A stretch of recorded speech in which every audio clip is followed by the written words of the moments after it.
Well, it is the morning after the night before. Again, these videos are becoming more common than not. And the stats don't lie. The stats do not lie. He's won 5 games in his tenure as West Ham boss. And I don't really see many changes. And again, I'm saying the same statement. It's rinse and repeat. I feel like I'm back to where Lopetegui was when we were talking about him potentially leaving the club or not. But anyway, I'm here to give you Graham Potter's post-match press conference review. Now, it's been no funky images today because I'm on holidays, but I thought I'd bring it to you anyway. So the first thing Graham Potter came out and said to West Ham official website was, it's bitterly disappointing, of course, with the results, with the manager of the goals, with the manner of the goals. I thought they were too cheap. I'm going to stop every now and then. They were easy. They were too cheap. That's an understatement. And I think when you do that, it gives yourself a real challenge in the Premier League, and especially when it's a team with the talent and quality that Chelsea have. It was a tough evening for us. But let's put the other thing straight here.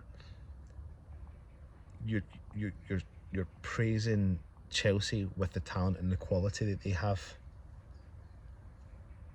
but you underestimated what Sunderland did.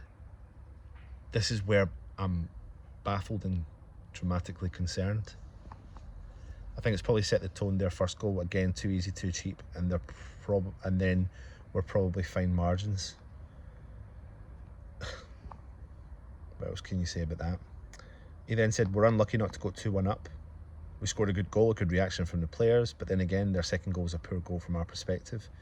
So I agree with that sentiment. You know, I thought they reacted well to conceding that goal, that weak goal that we conceded.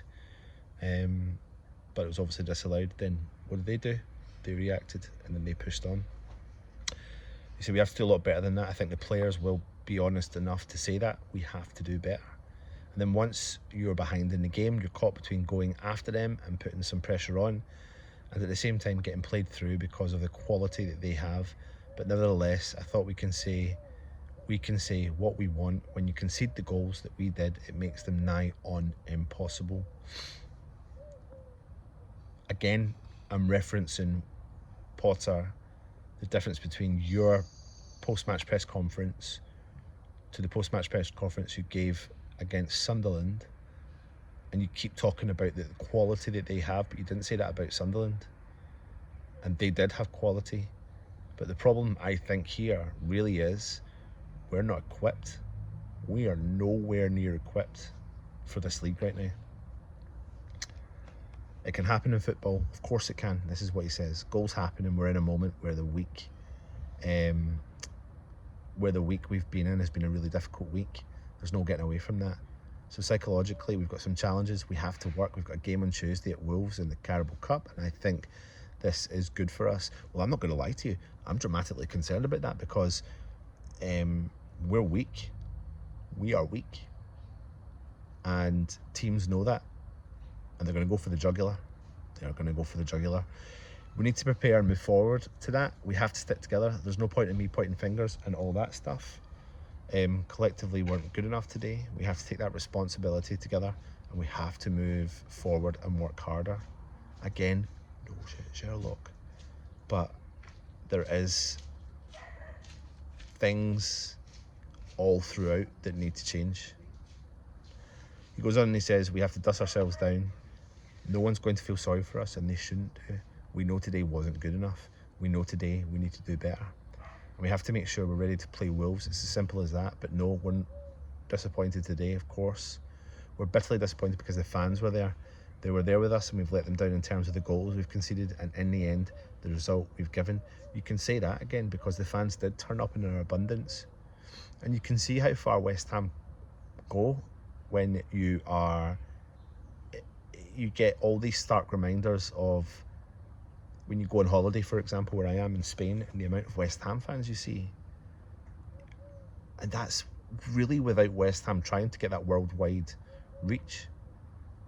But imagine if we had the proper owners who could invest in the proper marketing strategy, you know, to be able to make West Ham that worldwide brand.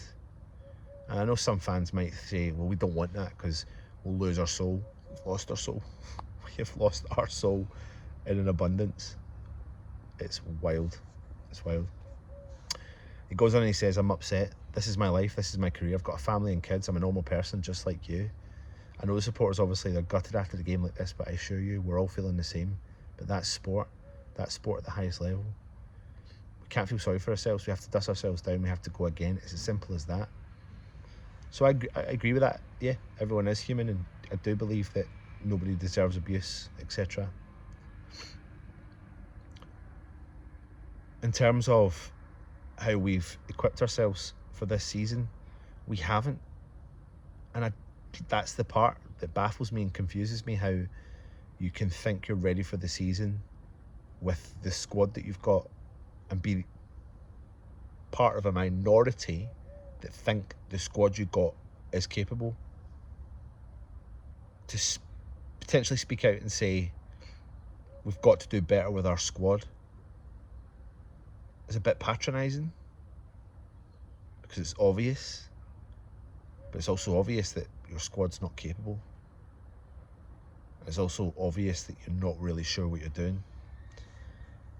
He goes on and he said, it's difficult to speak about positives at the moment. We're hurting and we're in pain because we've lost the game. We've lost the game heavily at home in front of our supporters. We're licking our wounds and we're trying to piece it all together and get ready to move forward. I know the external broadcasters ask you this, but I will, because obviously the fans, we've been watching our challenge. Again, we've been watching the challenge, but to be fair, we've been watching the challenge for many a year just now, and we're just getting fed up again. Take one step forward, 10 steps back. It's exactly where we're at. The final thing is, he says, it's going to be a busy few days. We need to work hard and we need to try our best to improve. We need to improve the players we have and try to look for players that could help us well from the outside.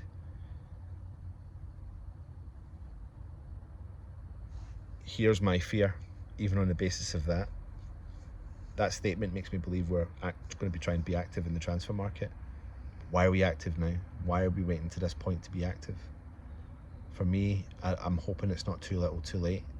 I'm hoping we're not going to have a relegation battle, but we are going to have a relegation battle. And I think we're one of the most unattractive options in the Premier League. So, I don't know what I expect from a press conference, post-match press conference, when you've been smashed at home 5-1. Conceding 5 goals is, especially at home, seems to be a common feature within West Ham right now. Problems throughout. Too many problems to list. Anyway, let me know your thoughts on the Potter post-match press conference. Speak to you soon.